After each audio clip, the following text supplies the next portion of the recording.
श्री स्वामी समर्थ। जय जय स्वामी समर्थ। स्वामींचं नाव घेऊन मी या व्हिडिओला सुरुवात करते। श्रावणातील प्रत्येक दिवसाला आणि साजऱ्या केल्या जाणाऱ्या व्रत तसेच सण उत्सवांना विशेष महत्त्व आणि महात्म्य आहे। श्रावणातील पौर्णिमा मोठ्या प्रमाणात साजरी केली जाते। श्रावण पौर्णिमा नारळी पौर्णिमा म्हणून सुद्धा प्रचलित आहे। या दिवशी रक्षाबंधनाचा सण हा साजरा केला जातो।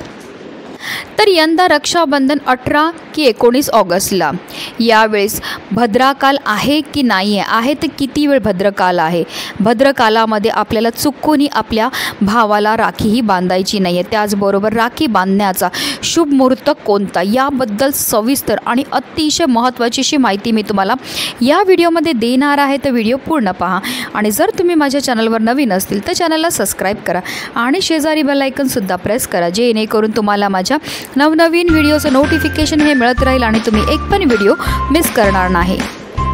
श्रावण पौर्णिमेचा दिवस हा नारळी पौर्णिमा म्हणून साजरा करतात। समुद्र हे वरुणाचे स्थान समजले जाते।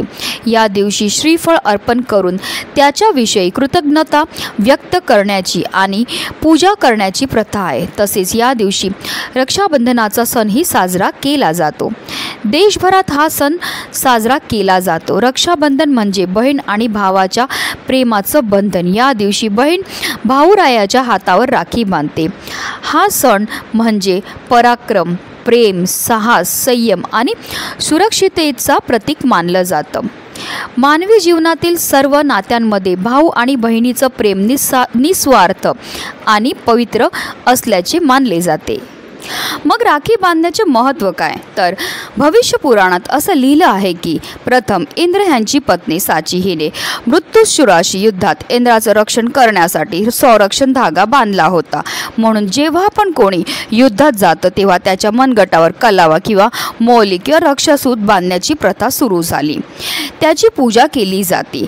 त्याचबरोबर देवी लक्ष्मीने आपल्या पतीच्या रक्षणासाठी राजा बळीला आपला भाऊ बनवला आणि आपले पती श्री हरी विष्णू आपल्यासोबत परत नेले होते। राखी बांधल्याने ब्रह्मा, विष्णू, महेश, देवी लक्ष्मी, माता पार्वती आणि देवी सरस्वती यांचा आपल्याला आशीर्वाद मिळतो असं शास्त्रात सांगितलं आहे। ब्रह्मदेवाच्या कृपेने कीर्ती मिळते, विष्णूच्या कृपेने रक्षा मिळते, शिवाच्या कृपेने वाईट गुणांचा नाश होतो आणि त्याचप्रमाणे लक्ष्मीपासून आपल्याला संपत्तीची प्राप्ती होते। दुर्गा देवीपासून आपल्याला शक्ती मिळते आणि सरस्वती देवीपासून आपल्याला बुद्धीची प्राप्तीही होत असते। शास्त्रानुसार रक्षाबंधन एक पवित्र आणि शक्तिशाली बंधन आहे।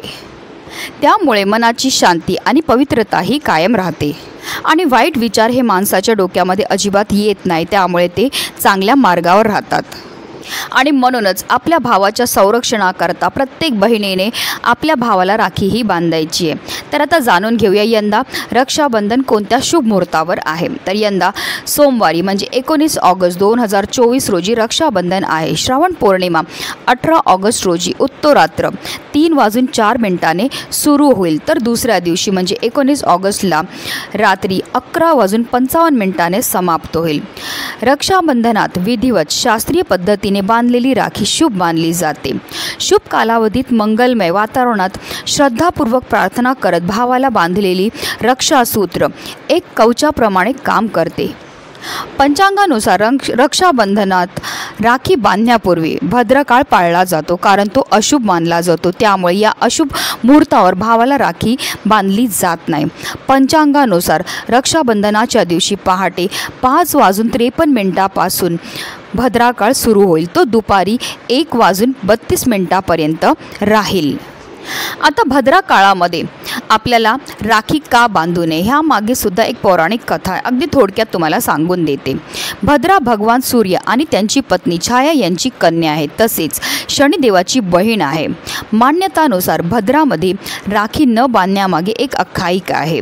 त्यानुसार लंकेचा राजा रावणाला भद्रकाळात त्याच्या बहिणीने राखी बांधली होती। भद्रकाळामध्ये राखी बांधल्यामुळे रावणाचा नाश झाल्याचे सांगितले जाते। अशा स्थितीत या श्रद्धेच्या आधारावर जेव्हा जेव्हा भद्रकाळ लागतो तेव्हा बहिणी आपल्या भावाच्या मनगटावर राखी बांधत नाही, तो काळ लोटल्यानंतर राखी बांधली जाते। दुसऱ्या मान्यतानुसार भद्रा ही शनिदेवाची बहीण आहे। न्यायदेवता शनिदेवाप्रमाणेच भद्रा ही स्वभावाने उग्र आहे। असे म्हटले जाते की भद्राला ब्रह्मदेवाने शाप दिला होता की जो कोणी भद्रकालात कोणतेही शुभ कार्य करेल त्याला त्यात यश मिळणार नाही। भद्राशिवाय राहू कालामध्ये कोणतेही शुभ कार्य करणे निषेध मानले जाते। रक्षाबंधनाचा सण भद्रकाळ वगळता शुभ काळात साजरा करावा असं शास्त्र सांगते। तर मग आता आपल्या लाडक्या भावाला आपल्याला राखी कधी बांधायची, तर रक्षाबंधनाचा मुहूर्त दुपारी 1:32 सुरू होईल, तो रात्री 9:08 असेल। या मुहूर्ताचा कालावधी 7 तास 38 मिनिटं राहील। रक्षाबंधनासाठी दुपारचा मुहूर्त 1:43 ते संध्याकाळी 4:20 आहे। हा कालावधी 2 तास 38 मिनिटं इतका आहे। त्याचबरोबर रक्षाबंधनाचा प्रदोष काळाचा जो मुहूर्त आहे तो संध्याकाळी 6:56 ते रात्री 9:08 आहे। तर आपल्याला रक्षाबंधनची तयारी कशी करायची आहे, कशी आपल्या भावाला राखी बांधायची त्याबद्दल जाणून घेऊया। तर आपल्याला रक्षाबंधनच्या दिवशी सकाळी लवकर उठायचं आहे, स्नान वगैरे करून घ्यायचे आहे। आपल्या घरच्या देवांसमोर सर्वप्रथम दिवा हा प्रज्वलित करून घ्यायचा आहे आणि त्यानंतर आपल्याला देवपूजाही करून घ्यायची। आपल्या आराध्य देवतांची पूजा करायची, आपल्या कुलदेवीचं नामस्मरण हे आपल्याला आवर्जून करायचे, त्यांचे आशीर्वाद आपल्याला घ्यायचे आहेत। आता आपल्याला एक ताट किंवा तामण घ्यायचं आहे, त्याच्यामध्ये राखी, अक्षदा, कुंकू घ्यायचे आहेत। अक्षदा या पाण्यामध्ये थोड्या ओल्या करून घ्यायच्या आहेत। त्यानंतर आपल्याला ताटामध्ये निरांजनसुद्धा तयार करून घ्यायचं आहे।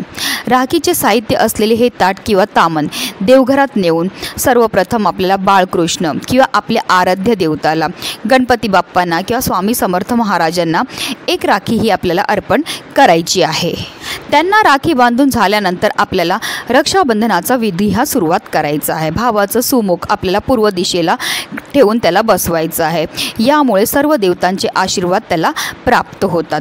राखी बांधताना भावाच्या डोक्यावर टोपी, फेटा, पगडी काहीतरी डोक्यावर बांधावे। यापैकी काहीच उपलब्ध नसेल तर रुमाल तरी आपल्याला बांधायचा आहे। रक्षाबंधनाच्या विधीत बहिणीने प्रथम भावाच्या ललाटावर पिंजर वा कुमकुम लावावा। कुमकुम तिलक लावल्यानंतर अक्षदा लावाव्यात। त्यानंतर आशीर्वाद म्हणून अक्षदा भावाच्या डोक्यावर टाकाव्यात। या विधीनंतर भावाचे औक्षण करावे। औक्षण केल्यानंतर भावाच्या उजव्या हातावर रक्षासूत म्हणजेच राखी बांधावी। रक्षाबंधन करताना शक्य असल्यास मंत्रोच्चार करावा, यामुळे राखीच्या धाग्यात शक्तीचा संचार होतो असे मानले जाते। रक्षाबंधनाच्या विधीनंतर भावा बहिणीने एकमेकांना मिठाई द्यावी। भाऊ मोठा असला तर बहिणीने भावाला वाकून नमस्कार करावा आणि बहीण मोठी असल्यास भावाने बहिणीला वाकून नमस्कार करावा।